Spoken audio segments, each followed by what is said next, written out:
সর্বপ্রথম আপনি আপনার ফেসবুকটি ওপেন করে নেবেন। তারপর এখান থেকে আপনি প্রোফাইল মধ্যে ক্লিক করে দেবেন। যখন প্রোফাইলের মধ্যে ক্লিক করে দেবেন, এখান থেকে প্রফেশনাল ড্যাশবোর্ড যেটা আছে, প্রফেশনাল ড্যাশবোর্ডের মধ্যে ক্লিক করে দেবেন। তারপর এখানে দেখবেন একটুখানি লোডিং হবে। লোডিং হওয়ার পর নিচের দিকে স্ক্রল ডাউন করে চলে আসবেন। এখানে যেটা ক্রিয়েটর এডুকেশন যেটা আছে, এখানের মধ্যে ক্লিক করে দিলে এইভাবে ইন্টারফেস চলে আসবে। এই যে তলের দিকে দেখুন সি অল আছে, সি অলের মধ্যে ক্লিক করে দিন। এইখানে দেখুন কিছু এডুকেশন বাজেট দিয়েছে, তো যেখান থেকে আপনি সম্পূর্ণ বস্তু কিন্তু কমপ্লিট করতে হবে। দেখুন যেগুলো হাইলাইট রয়েছে সেগুলো আমার কমপ্লিট করা রয়েছে, কিন্তু নিচের দিকে তিনটি ব্লার রয়েছে, যে মানে এই তিনটি হলো আমার কমপ্লিট করতে হবে। তো এইগুলো কিভাবে কমপ্লিট করবেন সেগুলো আমি আপনাদেরকে স্টেপ বাই স্টেপ দেখিয়ে দিচ্ছি। দেখুন আমি সর্বপ্রথম আপনি যেটার মধ্যে আছে আর কি, সেগুলো একটা একটা করে ওপেন করবেন। দেখুন এটার মধ্যে ওপেন করছি, এটার মধ্যে চারটি মেথডের মধ্যে আমার তিনটি কমপ্লিট আছে, একটা নাই। তো এখানে আপনি যদি এটার মধ্যে ক্লিক করে দিয়ে ওকে করুন বা কন্টিনিউ করেন, দেখবেন এটা হয়ে গেল। তো সি অলের মধ্যে আবারও ক্লিক করবেন, তারপর আবার নেক্সট মানে শো অলের মধ্যে গিয়ে দেখুন এইভাবে আসবে।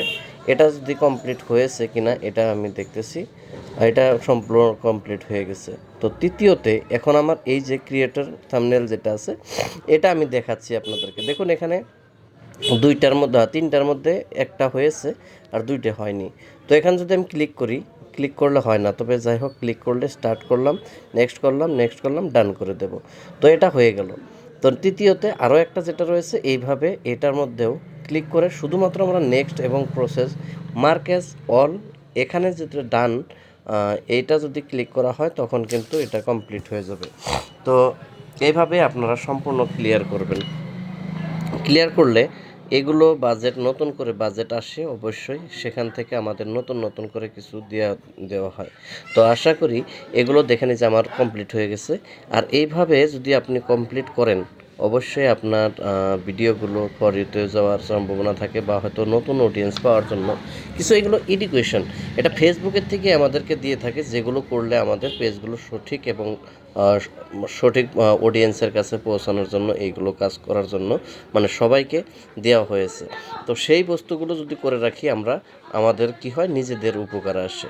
এগুলো কাজ কিন্তু প্রত্যেকের জন্যেই আসে, আর আলাদা আলাদা ধরনের। তো এগুলো আপনারা সবাই করে রাখবেন। আশা করি আপনারা ভিডিওটি দেখে উপকারে আসবে। তো যদি ভালো লাগে অবশ্যই লাইক করবেন এবং বন্ধুদের কাছে শেয়ার করে দিয়ে তাদেরকেও দেখার সুযোগ করে দেবেন।